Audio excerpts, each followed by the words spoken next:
Hello everyone, it's Camille again. I'm getting back to you from my last video. This video will be about my Asvab experience, and it was an experience.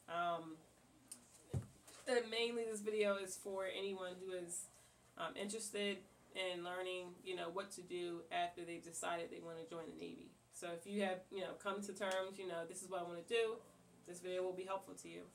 So when I first decided that I wanted to join, the first thing I did was I Googled recruiters' offices near me. You can also go to Navy.com and type in a zip code and something might pop up. An office might pop up around you where you live. So you can do that too. But me, I chose go through Google. And the listing will come up with addresses, phone numbers. You can Google map it. These, you can call any of them. I chose to call the first two on that list, and no one answered. No one picked up. I wasn't sure, like, hey, do they want us to, leave voicemails? But me, I don't like leaving voicemails at all. I'm not a voicemail leaver. I suck at leaving voicemails. So I was like, you know what, I'm just going to visit. So I went to go visit, and both of them, one of them was abandoned, yeah, and the other one I couldn't find. So I was like, really, like, so I just had to keep trying, and I did finally come across an office. It was in the next state over, but it was only a half an hour away. The ones in my state that I did find were farther, so I was like, let me just, go to this one. So I called them, and I talked to them. When you do call, or, whatever, you find a number, they are going to screen you a little bit. They're going to ask you your weight, how old are you, why you want to join the Navy, how tall are you, stuff like that, just to get a feel for who you are. So we set up an appointment for me to come in. I came in. When you do come into the recruiter's office for the first time and you're inquiring about it, they are going to try to get you to join. They're going to try to get you most likely to take the practice test. Not a lot of people know, but they think they can just take the ASVAB. No, you have to take the practice test first. I'm not sure if there's any other way around it. I know sometimes high school programs, they do certain things, but if you're not in high school and you're just going in, or you're in summertime or whatever, you're out, you're just going in, they're going to make you take the practice test. You have to take the practice test before you can take the ASVAB. And for the practice test, you need to get, they want you to get a 50 on it. They also want you to get a 50 on the ASVAB. It used to be 35, but they bumped it up to 50. And the practice test is a lot harder than the ASVAB itself. So if you fail the practice test, don't let that discourage you, because most likely you're going to do a lot better on the ASVAB. Me, I failed that practice test 3 times. 3. So that kind of set me back a peg or two. I was like, what? Like, what's going on? Oh. And they were looking at me like, wait, you're in college. Like, how did you freaking... I was like, yeah, I don't know. But but being in college for so long, you don't really go over... You have one set curriculum.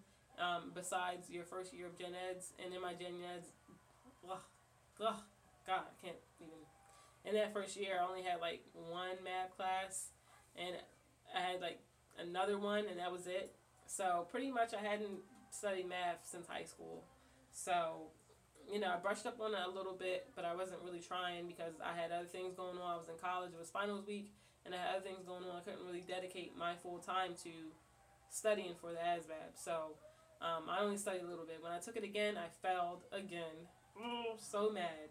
So then, graduated college. I moved back home, which was a lot farther than the recruiting office I had gone to. So I transferred offices, and I took it again, failed it again, and I was like, dag, like really like dag, frustrated, very frustrated. So I was like, you know what, this is just one of those things where I'm just gonna have to keep at it. So took it again, and I passed. And once you pass, they're going to schedule you to take the ASVAB. And that day, you go to take the ASVAB, you'll most likely be going with a group of people, or you might be going with, a couple of people. There was another person I went with, and sorry, that's the blade plug-in thing, but there was one other person I went with, and my recruiter. We drove up to MEPS, and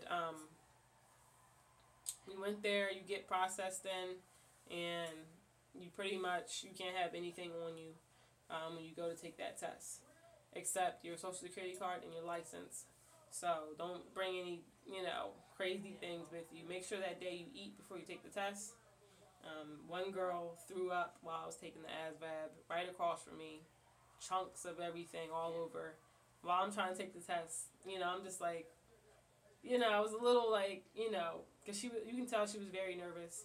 Try to keep your nerves down as much as you can. Me, I'm the type of person where if I'm very nervous, I will fail anything. So just try to keep your nerves down when you take it.